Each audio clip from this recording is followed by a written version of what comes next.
এখন দাঁড়িয়ে আছি ড্যানিয়েল ডেনহাম আর বব বইয়ের স্থাপন করা ঢাকা রেলওয়ে স্টেশন। এটি ঢাকার কমলাপুরে অবস্থিত। 1 মে 1968 সালে এটি চালু করা হয়। এই সুন্দর নকশা তখন স্থাপন করা হলেও মূলত স্টেশনটি অনেক আগের, প্রায় ব্রিটিশ আমলের। বাংলাদেশের রেলের ইতিহাস বেশ পুরনো, তবে তখন বাংলাদেশের অস্তিত্ব ছিল না এবং সে সময়কালটা ছিল 1862 সাল। 1862 সালে দর্শনা থেকে বাংলাদেশের জগতী রেলওয়ে স্টেশন এই এই জায়গায় প্রথম রেলপথ চালু হয় এবং 1885 সালে নারায়ণগঞ্জ থেকে ময়মনসিংহ পর্যন্ত আরেকটা রেলপথ নির্মাণ করা হয়।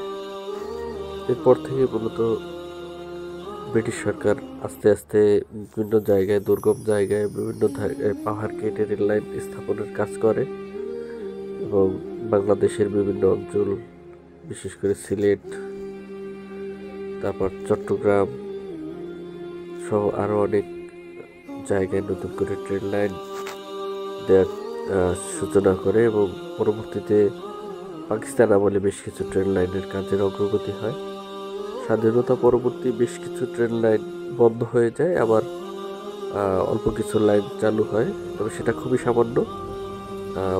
সর্বশেষ পদ্মা সেতুর উপর দিয়ে যশোর খুলনা যাওয়ার যে পথটা আবিষ্কৃত হয়েছে, তো পটুয়াখালীতে ট্রেন লাইন দেওয়ার একটা পরিকল্পনা ছিল।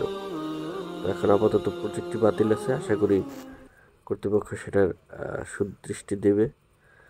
তো এই ছিল আজকে ট্রেন নিয়ে একটা ইনফরমেটিভ ভিডিও, অল্প কিছু ইনফরমেশন সহ। সবাইকে ধন্যবাদ।